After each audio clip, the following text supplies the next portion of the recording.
will you be taking the vaccine? Well, the vaccine has arrived in Jamaica, and a lot of Jamaicans have questions about what the vaccine is and what it does. Let's watch this feature video from Dr. Philip Coombs for a quick overview. All right, everybody, make we talk the things then. What is a vaccine? So a vaccine is basically a very small, important piece of a virus that scientists remove and then create into a medication and then inject it into somebody and allow that person to develop a natural defense against that virus.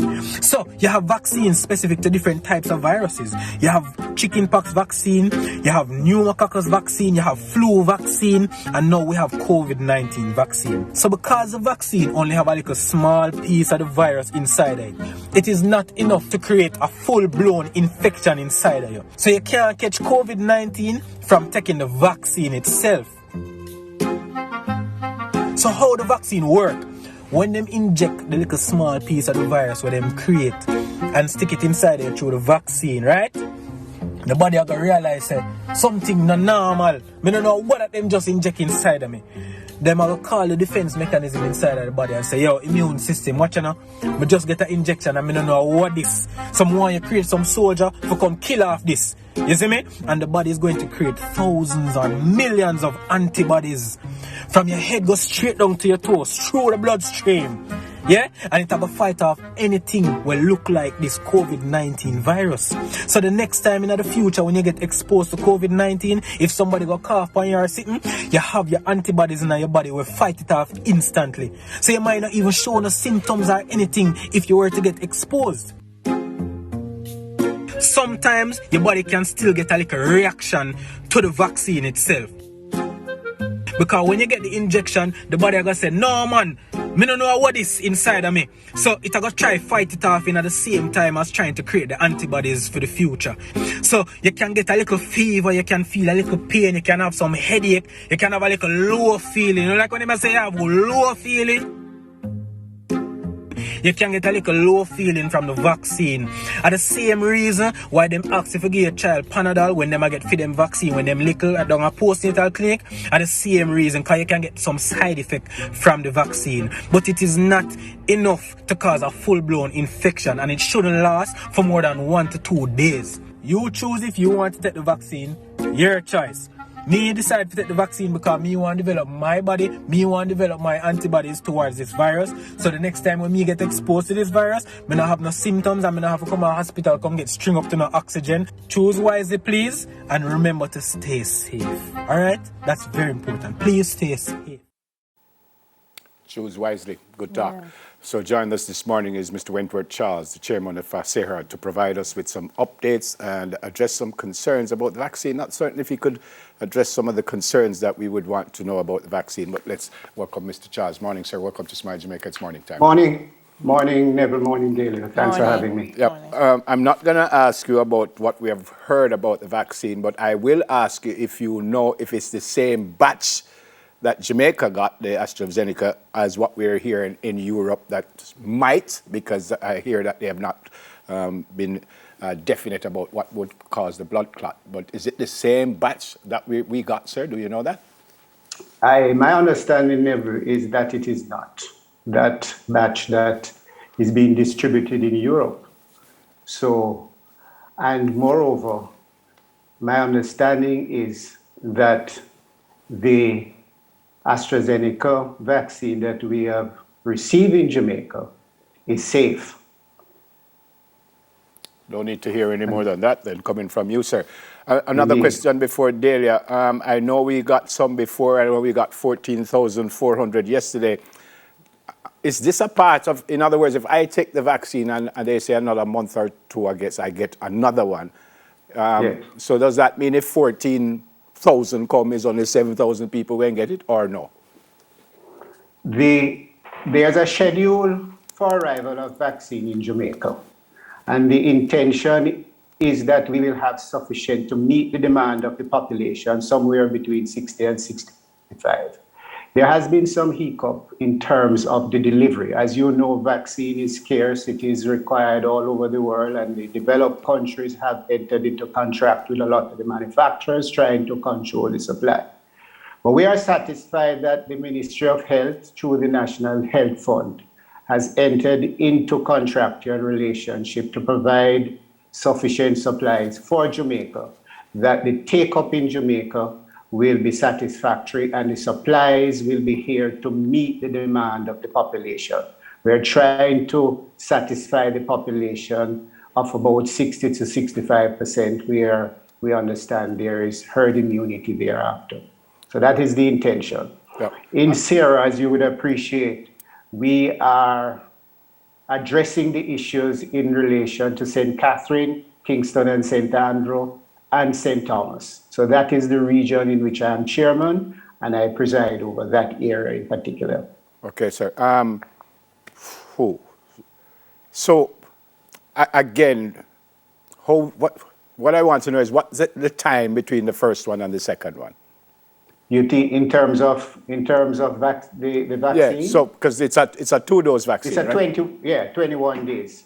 21 days gap. That's my understanding. 21 so you take your days? first one, and then thereafter and then in 3 weeks you get the other one. you get the other one, yes. Okay, all right. All right. I want to talk about scheduling, Mr. Charles, because Yes. you know there have been a lot of questions. How do I schedule when I get vaccinated? Where do I go? So first of all, where do we find that kind of information? The information is being published on the Ministry of Health website. Okay. And as you would appreciate, we started on the 10th of March. In Sierra, we had a number of sites. Kingston Public Hospital, Good Samaritan, Samaritan Center, which is at Hero Circle. In St. Thomas, we had the Princess Margaret Hospital and some health centers like Yalas, Isaac Barrett. In St. Catherine, we had the Spanish Town Hospital, Linstead, and some health centers in Portmore. These centers are published daily, both on Sierra's website and the Ministry of Health website. The targeted person, we started with the healthcare workers. Some 95%, I think we have reached that stage in terms of the healthcare workers, public healthcare workers. We're continuing with the private healthcare workers. And today, we will start with the parliamentarians, cabinet ministers over 60, and certainly we will go to heads of government, heads of department, agencies, and so forth. All those sites will be in Kingston, St. Andrew, at the locations I've identified. My concern, sir, is when we talk about our seniors, still there are some Yes. that are not as quite au fait with technology. And Yes. so they may not be able to access the sites to get the information. Are there other ways that we're looking at finding the seniors where they are and being able to get them access to the system so that we don't miss many of them? Yes, we are looking in the infirmaries, we are looking in the nursing homes, and certainly we have a list of most of our seniors compiled from Statin. And those persons are reminded and they are called where there is indication that the numbers are not what is expected. Okay. And so those are the information that are provided to the public at large. And I may say, Dela, that the take-up among seniors, we are seeing, I would suggest, in the Southeast Regional Health Authority, that there are a number of seniors and they are coming out. In fact, we had a challenge at a few of our centers because the numbers of seniors that came out at the time, we had not planned for those numbers at the National Chest Hospital. But we are now, I think we have solved those logistic problems, and I think that we are on the road. Okay.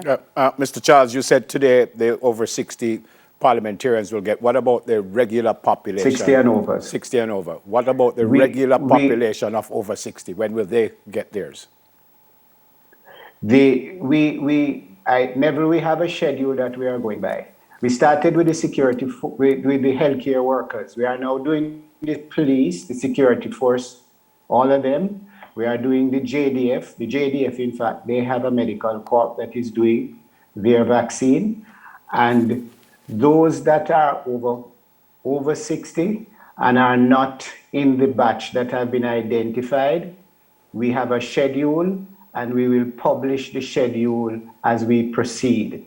I would ask the population to follow the schedule because that's the only way in which we are going to avoid the logistic problem with persons turning up at the centers and they are not scheduled as indicated by the Ministry of Health. Yeah. When will the teachers get it, sir? The teachers are next in line. They are non-essential workers, non-health essential workers, so to speak, and they are next in line after this batch.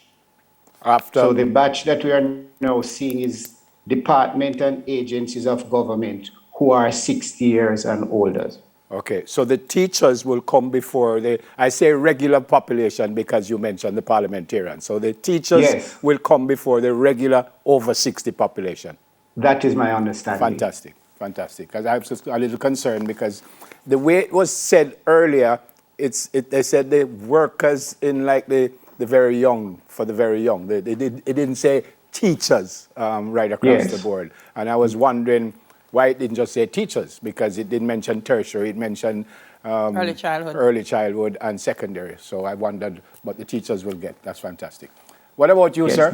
When you getting it? Are you getting it already? I am on board to get my vaccine in short order. Okay. But I'm following the schedule because it's important that we follow the schedule. We don't want to overburden our hospital as it is right now and our health staff. So we want to do it in an orderly manner as the supply comes in. Are you nervous about getting it, sir? No, I'm not nervous. I'm going to be taking my vaccine, and I encourage all Jamaicans to do so. It is necessary and to follow the protocol. Yes, to wear your mask. Never, when you look at the population in your drive in Kingston, people have their masks. They are below their nose. They are around their neck, and this is causing a serious strain on our hospital. Our hospital is bursting at the seams right now. We have to be expanding and putting in field hospitals both at St. Joseph, and we expect to open another field hospital in Spanish Town next week. So we are having people in the corridors of our hospital because of the overcrowding that we are experiencing there because of the failure to observe the protocol just to maintain your social distance, to sanitize your hand, and to wear your mask. And I think that we have to continue to emphasize this, notwithstanding the vaccine. Totally agree with you, sir. Thank you so much for speaking with us this morning. Stay safe, sir. And it's a brilliant first name. Thank you. Sir. Brilliant first name, sir. Thank you very much, sir. Not certain about the last Thank you for having me. Not certain about the last name, but a brilliant first name. Take care, sir. I leave you to the family to deal with that, Neville. Take care, sir. God bless you. Mr. Wentworth Charles, the chairman of the Southeast Regional Health Authority. Coming up next, we have a quick chat with a woman making waves in publishing. We'll soon come.